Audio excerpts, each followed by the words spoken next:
Hello everyone, welcome to an episode of the Gas West Guys, and today I've got with you here is the SSH-68 and the SSH-40.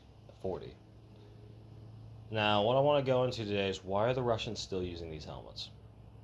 And it's quite simple. There's no supply left. They've used everything else, and we're starting to see second line infantry such as DPR volunteers, Wagner, all those guys starting to use steel helmets because there's no Kevlar helmets left. They've used all the 6B7s, they've used all the 6B47s, etc. They've used all that modern stuff, and this is all that's left. And it is sad, but in a war of attrition, this is what you'll see. You'll see countries bringing out old equipment that have been stored for decades. Heck, for some countries, centuries, for conflicts like this. That's why you're starting to see the DPR use Mosin Nagants, which haven't been fielded in a while. You're starting to see older AK models being put into service that are almost 80 years old now. And it's crazy to think that this stuff is being put back into service, but it makes sense. It's better to have someone prepared for conflict or have something to protect themselves than to have nothing at all. And in this case, helmets. So here we have I've already explained the helmets. This is the older SSH-40, known for World War II, Korean War, Vietnam War, used by the Vietnam forces.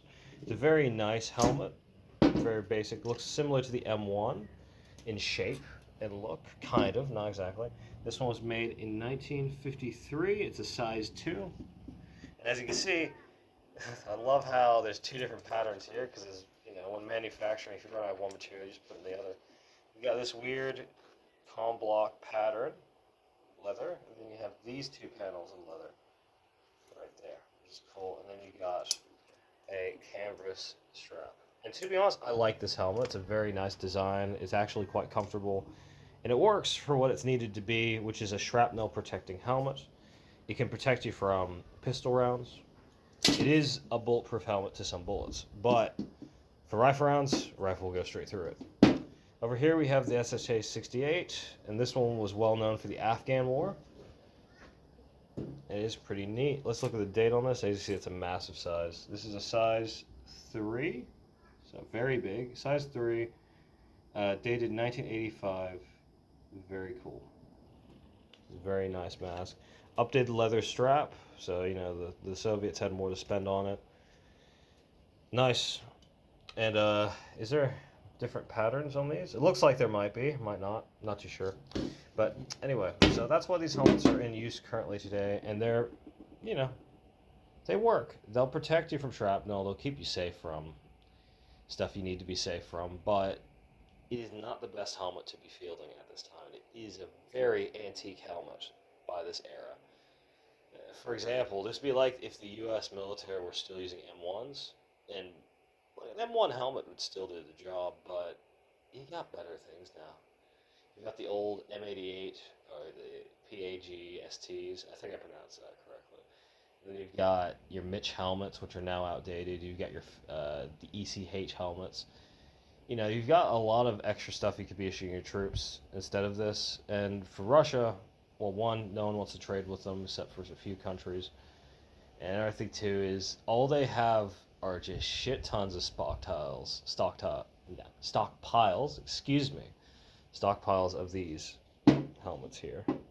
Now you'll notice, as said before, it's not actually being used by like frontline Russian infantry so much as it's being issued to Wagner conscripts and DPR primarily, so second line troops. And that's where you get all those photos from. They're not usually Russian forces as far as I know. I could be wrong. That might have changed. I haven't been really paying attention to the news in regards to that conflict.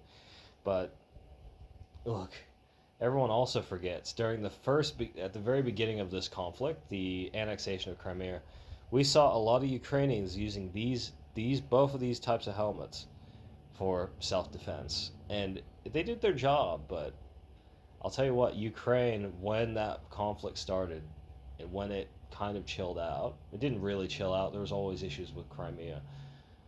When it started to chill out a little bit, the Ukrainians made sure to upgrade and get as much Kevlar in as possible. Mark 6 helmets from the British, M88s from the US, even Kevlar helmets from Germany, all that good stuff to make it where they don't need these helmets anymore. And you do still see one or two being used in this conflict by the Ukrainians, but it's because they've got so much better things that they don't need to use this.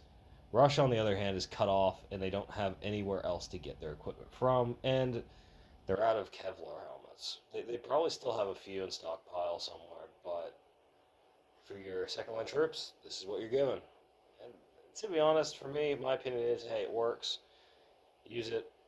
I would run one of these if need be, but I'd prefer to have Kevlar on my head because lighter and more protective, especially the newer Kevlar helmets. Anyway, I hope you guys enjoyed this video by me. I figured I might as well do a video on this, a remake, a better video, because the earlier video wasn't that good. But anyway, I hope you guys have an amazing day. I'll catch you guys later. See ya.